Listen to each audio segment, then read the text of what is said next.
I'm doing just enough to be an eagle, just enough to be a chairman's, well, not even chairman's bonus, you've got to do a lot more for that. So development's really, really important. And when I look at development, I look at several key areas. So development initially, right, is your A and your B team. Okay, it's your A and your B team. Who are my players? It's the non-manager. This is what you look at first, the non-manager. Because one of the things I notice is people give too much time to those that are not performing. Because they're trying to turn a sow's ear into a silk purse. It's true. We all do it. And here's what we do. We've got two people, and they recruit in the same month. And one of them's quite confident, and she's quite feisty. He is quite feisty. They go out and they retail some product. They go out and they've recruited a couple of people. And this is what you do. They're great. They'll get on with it. Then you go to the other one who's done no retailing, not even opened their box. They've not been on your Zoom trainings. Every time you call them, they've not set their goals. They've not done their list. They've done nothing. But in your infinite wisdom, you're going to turn that person into a superstar. How many of you have done that, honestly? Okay, I'm going to give you the best advice I can give you right now. Ready? Yeah. Stop it. Wow. Stop it. I'm really serious here. You give all your time to that person who's at the coalface doing it. They may be getting it wrong, they may not be amazing, but you know what? They're active. Because you need to be working with your A team.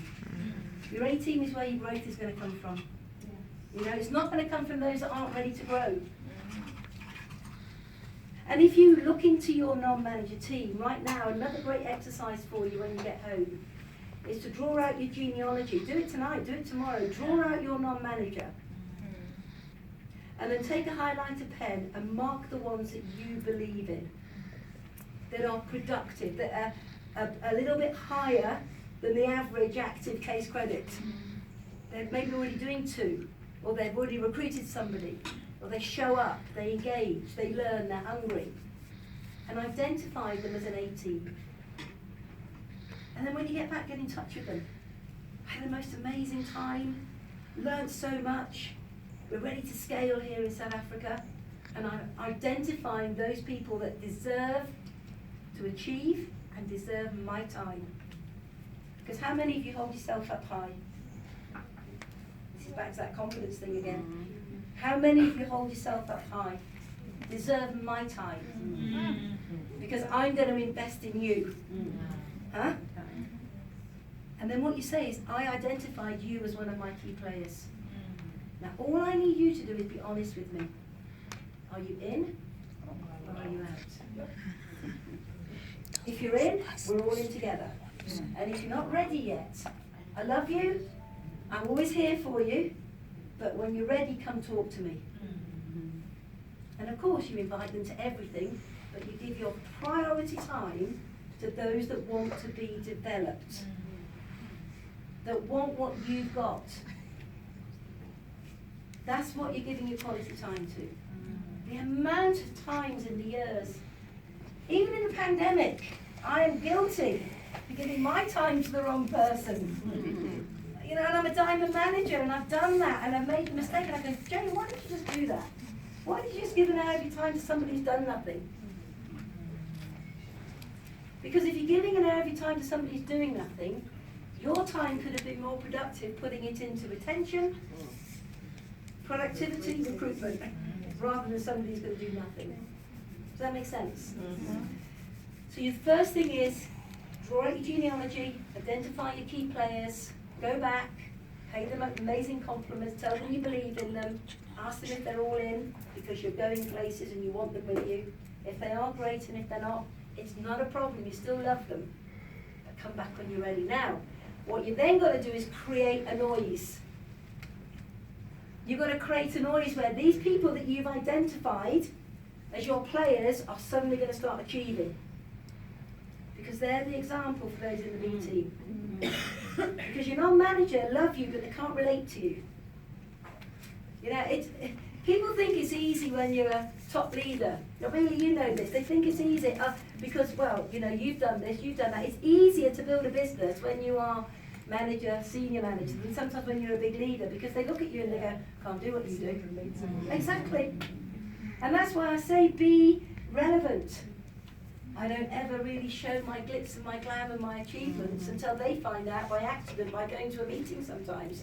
They go, who are you sponsored by? Oh, Jayne Leach. And they go, oh, Jayne Leach is your sponsor. Wow. Why? Do you know who she is? Well, no, not really. And suddenly they know. But you know, see where I'm coming from? Be humble. Yeah. Be humble. Because then they can relate to you. That it's relevant. It's relevant. So, and sometimes when you are a big leader, being humble is being empathetic. Amen. I understand. I know where you're coming from. I used to be like that. Yes.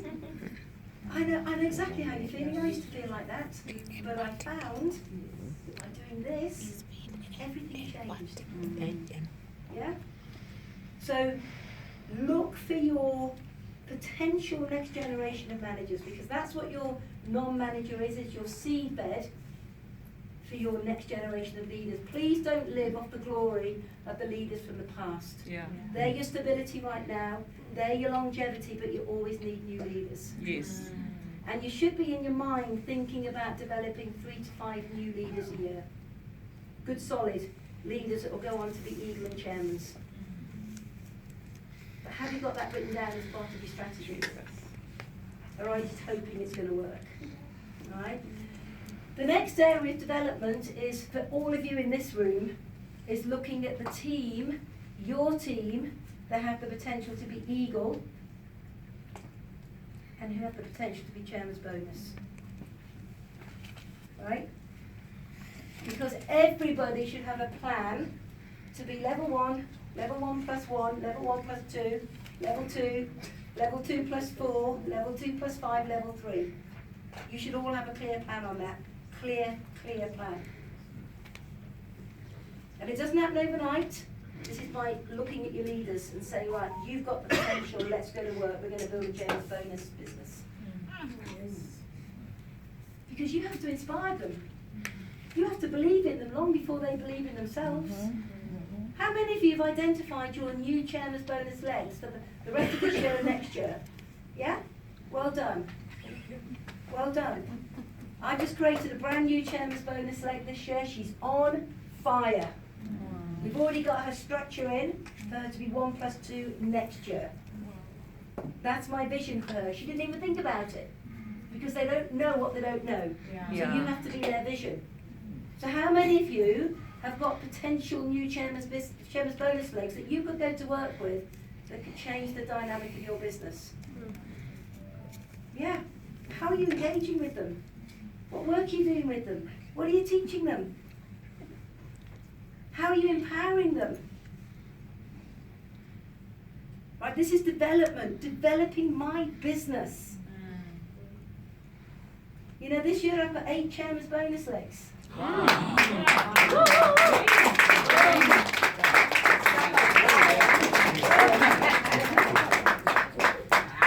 And I have to say, I'm very proud of this man here.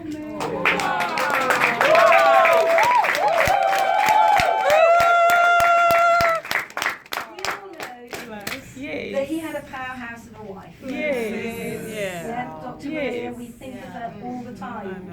She's never far from our hearts. But this man, when Maria went on to another place, he didn't sit at home and mope. He didn't sit at home and become terribly sad. His forever family loved him and lifted him up. So thank you to all of his forever family.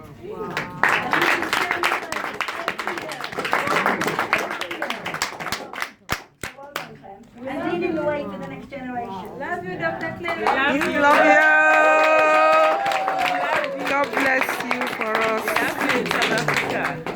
However, I can't rest on my laurels and rely on Clem every single year, can I? But he does need to retire at some stage. But here's the thing. You make sure with your Chairman's Business bonus days that they're underpinned with more Chairman's Bonus. You know, I sadly lost my father last year. but I underpinned his business that became a legacy for me, my brother and sister, and with more chairman's bonuses. Wow. You know? So you've got to think about the future. How am I going to protect my kids, my family, my forever family, not just my personal family? And this is about looking at where you're developing people. So I want you to look into your businesses right now, to think about the people you've got in your teams that you can work with, to bring them up to be your chairman's bonus and eagle legs. And then I want you to always be thinking about who's my next new one, who's my next new one. Now, I want to go back to confidence again. Because here what we say is, well, I didn't do chairman's bonus this year, or I didn't do what I thought I was going to do, so therefore I'm a failure. I can't do it. Yes, you can. Because if you think you can and you think you can't, you're absolutely right. Yeah. But you've got to start thinking outside the box again, guys. You led the way. South Africa a few years ago is one of the fastest growing countries in the world. Nigeria, you're a country with some outside of Japan, because their plan's a bit different. Nigeria, you are one of the countries in the world that's got the most diamonds and double diamonds. It's true. What's happened to you all? What's happened to you all? I've seen all your figures, guys. What's going on? We need to get back to the basics. It's the basics, the forecourt. We use the product, we share the opportunity, we recruit, and we teach them to the same. Underpin it, but keep it simple. Don't overwhelm people. Just keep it really, really simple. You know, I believe we're right on the brink of a new era in forever living. Yeah. And you're going to see a lot of youngsters joining Forever right now. Yeah. Okay? And don't think that you can't recruit the younger generation.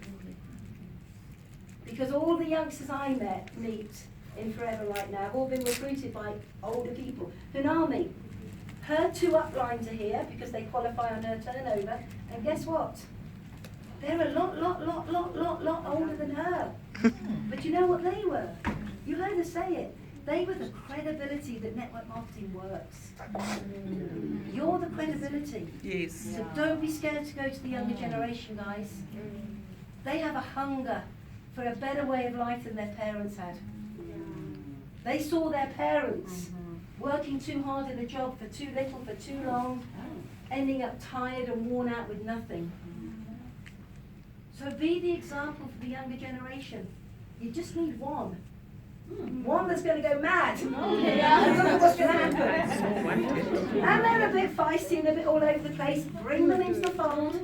Wind them up, let them go, bring them back in. But you're the next generation, young man. You are. Yes. And one day you'll walk into your mummy's legacy and maybe you'll be the next generation. This is life-changing. Yeah. It's life-changing. It's really interesting. Our new MD in the UK, Michael, him and my son are very good friends. In fact, they were together a few days ago in Greece. And they talk about being the forever children. Marcus was 8 when I joined, and Michael was 12 when he joined Forever, when his parents joined Forever. Do you see where I'm coming from? Your children are the next generation. Yes. So don't be scared to reach out to the young people. Don't be scared to help anybody, because the power of Forever is the power of love, but it's life-changing. So just to wrap up, you know, don't ever think you can't do this. Don't be hard on yourselves. You can. And you can build a bigger business than you ever dreamt possible. You really can. And it only takes a small group of committed people with a strong vision to change the dynamic of a country. It takes one person, an army, one person, and look at what. And Japan, let's face it, it's not a new country. It was the second country Rex ever opened. Second country ever opened. And they've been the top producing 1 or 2 in the world every year for 45 years. So one could say, how can you build a new business in Japan? And what's happening in Japan right now? New business. Mad. So remember, it just takes a group of committed people to change the dynamic of a country. Why not you and why not them? That's it. I'm done. Thank you.